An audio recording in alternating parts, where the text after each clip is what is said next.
ನೀವಿಲ್ಲ ಅಂದ್ರೆ ನಾವಿರೋಕೆ ಸಾಧ್ಯನೇ ಇಲ್ಲ.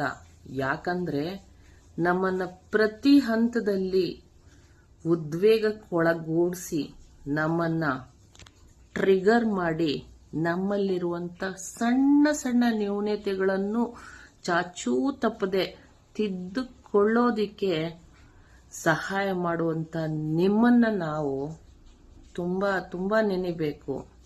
ಅದೇ ನಿಮ್ಮನ್ನೇ ನೆನೆಬೇಕು. ನಾವು ಸತ್ಯ ಅಸತ್ಯ ನ್ಯಾಯ ಧರ್ಮ ಅಂತೀವಲ್ಲ, ಆ ಧರ್ಮದಿಂದ ಎಲ್ಲೋ ಒಂದ್ ಸ್ವಲ್ಪ ಆಚೆ, ಆ ಸತ್ಯದಿಂದ ಸ್ವಲ್ಪ ಎಲ್ಲೋ ಆಚೆ, ನಿಮ್ ತರನೇ ನಾವು ಆಗೋಕೆ ಎಲ್ಲೋ ಒಂದ್ ಕಡೆ ವಾಲ್ತಿದೀವಿ ಅಂದಾಗ ಟಕ್ ಅಂತ ನೀವು ನಮ್ಮನ್ನ ಬಿಡದೆ ಎಬ್ರಿಸ್ತೀರಾ. ಅದಕ್ಕೇನೆ ನೀವಿರ್ಲೇಬೇಕು. ಅದೇ ನೀವು ಗೊತ್ತಿದ್ರು ಗೊತ್ತಿಲ್ದಂಗೆ, ಮಾಡಿದ್ರು ಮಾಡದೇ ಇರೋಂಗೆ, ಅಲ್ಲೇನೋ ನಡೀತಾನೇ ಇಲ್ಲ ಅನ್ನೋಂಗೆ ಇರುವಂತ ಸನ್ನಿವೇಶವನ್ನ ಇಲ್ವೇ ಇಲ್ಲ, ನಡೆದಂತ ಸನ್ನಿವೇಶ ನಡೆದೇ ಇಲ್ಲ, ಮಾಡಿದ್ದು ಮಾಡೇ ಇಲ್ಲ, ನಾವು ಅವರೇ ಅಂತ ಬದುಕ್ತಿದ್ದೀರಲ್ಲ, ಅವರು ಇರಬೇಕು.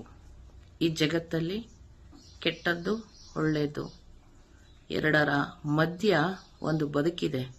ಆ ಬದುಕಿನಲ್ಲಿ ನೀವು ಹುಡುಕ್ತಾನೆ ಇರಬೇಕು. ಎಲ್ಲೋ ಹಂತದಲ್ಲಿ ನಮಗೆ ನೀವು ಕೊಡುವಂತ ಪ್ರತಿಯೊಂದು ಸ್ಪರ್ಧಾತ್ಮಕ ಕೆಲಸಗಳು ನಮ್ಮನ್ನ ಇನ್ನಷ್ಟು ಉಲ್ಬಣಗೊಳಿಸುತ್ತೆ. ಒಳ್ಳೆ ರೀತಿಯಲ್ಲಿ ಬದುಕೋದಿಕ್ಕೆ ಇನ್ನೊಂದಷ್ಟು ಚೈತನ್ಯವನ್ನ, ಆದರ್ಶಗಳನ್ನ ನಮಗ್ ನಾವೇ ಕಟ್ಟಿಕೊಂಡು ನಾವು ಅನ್ಕೊಂಡಿರೋದನ್ನ ಮುಟ್ಟೋದಿಕ್ಕೆ ನೀವೇ ಬಲವಾದ ಕಾರಣ ನಮ್ಗಾಗ್ತೀರ. ಸಮುದ್ರ ಶಾಂತವಾಗಿರುತ್ತೆ. ನೀವು ಹಾಕುವಂತ ಕಲ್ಲು ಅದರ ಆಳಕ್ಕೆ ಎಷ್ಟು ಆಳಕ್ಕೆ ಹೋಗುತ್ತೋ ಅಷ್ಟೇ ಬೋರ್ಗರಿತ ಸುನಾಮಿ ಶುರುವಾಗುತ್ತೆ.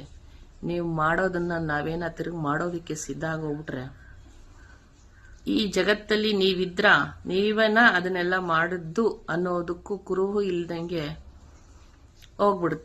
ಕೊಚ್ಚೋಗ್ಬಿಡ್ತೀರಾ. ಆದ್ರೂ ನೀವಿರ್ಬೇಕು.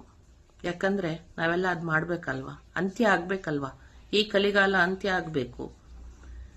ಕಲಿಗಾಲದ ಅಂತ್ಯಕ್ಕೆ ನಾವು ಪಾತ್ರಧಾರಿಗಳಷ್ಟೇ. ನೀವೇನ್ ಮಾಡ್ತೀರಾ ಮಾಡಿ, ನೀವು ಮುಂದೆ, ನಾವು ನಿಮ್ಮ ಹಿಂದೆ ಅಷ್ಟೇ, ಬೇರೆ ಏನೂ ಇಲ್ಲ. ನೀವಿರ್ಬೇಕು, ನೀವಿರಿ, ನಾವು ಇರ್ತೀವಿ.